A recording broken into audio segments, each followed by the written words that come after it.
Quel adorable surnom ta famille t'a donné? As-tu réalisé plus tard qu'il avait une toute autre signification? Ma grand-mère italienne m'appelait toujours Bambina Stupida avec un grand sourire. Ses mains burinées me pinçaient les joues jusqu'à ce qu'elles deviennent rouges vif, puis me couvraient de baisers qui sentaient l'expresso et la vanille. Je trouvais que c'était le plus adorable des surnoms, en voyant ses yeux se plisser de joie à chaque fois qu'elle me voyait courir dans sa cuisine. Ayant grandi dans notre maison bruyante, toute ma famille a adopté ce surnom spécial. Papa m'ébouriffait les cheveux après le dîner. Viens ici, Bambina Stupida. Aide ton père à faire la vaisselle. Maman préparait mon déjeuner tous les matins, en y glissant des mots manuscrits signés. Je t'aime, maman.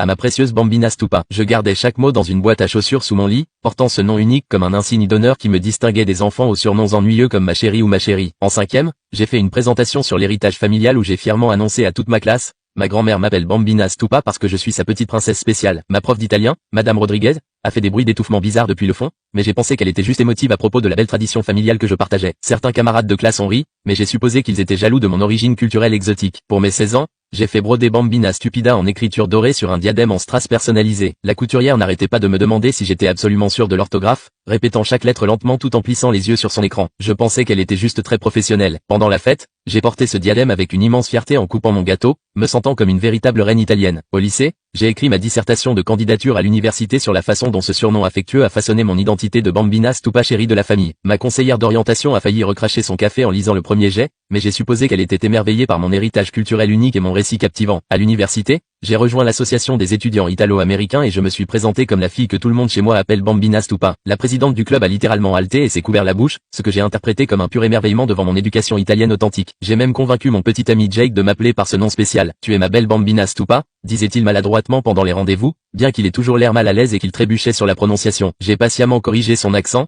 pensant qu'il avait du mal avec les syllabes italiennes mélodieuses. Tout a radicalement changé pendant mon semestre de 3e année à l'étranger à Rome. Lors de l'orientation, j'ai dit joyeusement à ma famille d'accueil: tout le monde chez moi m'appelle Bambina Stupa. J'étais ravi d'être enfin en Italie, où les gens apprécieraient vraiment mon surnom authentique. Le visage élégant de ma mère d'accueil a traversé 5 émotions différentes en succession rapide. Confusion, surprise, inquiétude, gêne et enfin une douce sympathie avant qu'elle ne dise prudemment: Carameia, je crois qu'il y a eu un terrible malentendu. Qu'est-ce que tu veux dire? Demandai-je, mon estomac se serrant soudainement. Bambina, stupida, ça veut dire petite fille stupide. La pièce devint complètement silencieuse. Même le bruit de la rue à l'extérieur semblait s'estomper. Je ris nerveusement, ma voix se brisant. Non, ce n'est pas possible. Ça a toujours été un terme affectueux dans ma famille. Elle se dirigea vers sa bibliothèque et en sortit un épais dictionnaire italien-anglais, me montrant doucement les entrées. Il était là, en noir et blanc. Bambino Bambina enfant et stupido stupide da stupide idiot. 20 ans de souvenirs de famille chérie se réorganisèrent soudainement dans mon esprit comme des pièces de puzzle formant une image complètement différente. Mon diadème personnalisé, trônant dans ma chambre, ressemblait soudain à un bonnet d'âne scintillant porté fièrement.